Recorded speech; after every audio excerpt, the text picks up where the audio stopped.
जैसा कि आप लोगों को हमने बताया कि विलेन पढ़ा ही रहे थे, और विलेन में आपको हमने बताया था ना कि सवाल आते हैं। विलेन में एक सांद्रता से एक सवाल आया है, आप ध्यान से देखिएगा। इसमें लिखा है, पहला सवाल है एक कि इसमें लिखा है सवाल कि द्रव्यमान प्रतिशत या भार प्रतिशत किसे कहते हैं, सूत्र सहित समझाइए। आपको मैंने पूरा थ्योरेटिकल आपको समझाया था, ये आपका प्रश्न हम क्वेश्चन सॉल्व कर रहे हैं। जैसे हमारा क्वेश्चन ही लिखा है कि द्रव्यमान प्रतिशत या भार प्रतिशत किसे कहते हैं, तो आप कभी भी पेपर या बोर्ड में आप बैठिएगा तो आप ऐसे लिखिएगा। पहले आप लिखिएगा द्रव्यमान प्रतिशत, द्रव्यमान प्रतिशत, ठीक लिखा आपने। ये आपको पता है प्रतिशत का चिन्ह। जब परिभाषा आपको लिखनी होती है तो परिभाषा होती है द्रव्यमान प्रतिशत की कि किसी 100 ग्राम विलयन में उपस्थित विलेय के ग्रामों की संख्या को, क्या काम ने, 100 ग्राम विलयन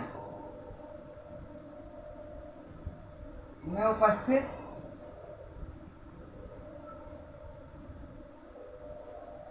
विलेय के ग्राम, बात ध्यान से सुनिएगा, विलेय के ग्रामों की संख्या को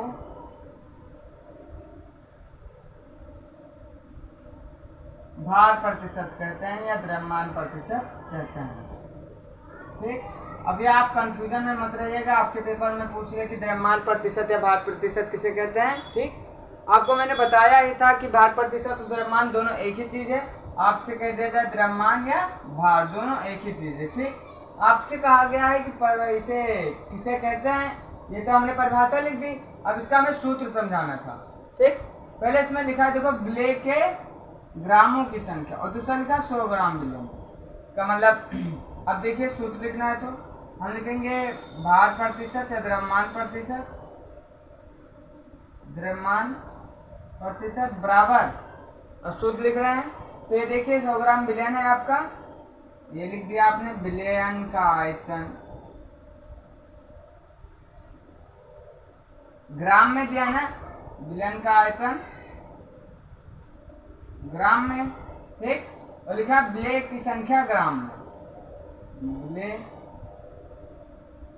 के ग्रामों की संख्या, ग्रामों की संख्या, ठीक। जो आपका विलेय का मान दिया होगा वो भी आपको ग्रामों में ही करना है।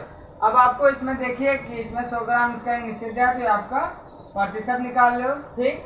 ये आपका हो गया भार द्रव्यमान प्रतिशत, भार या द्रव्यमान प्रतिशत। इसी प्रकार आपसे पूछा जा सकता है कि आयतन प्रतिशत किसे कहते हैं, ये द्रव्यमान आयतन प्रतिशत किसे कहते हैं। उन सारी टॉपिक या उन सारी चीज़ों को हम एक एक करके सारे देखेंगे। आज आपका एक पहला प्रश्न मैंने सॉल्व करा दिया, और ये आपकी यूपी बोर्ड के लिए भी, क्लास 12 के लिए इम्पोर्टेंट है, ठीक।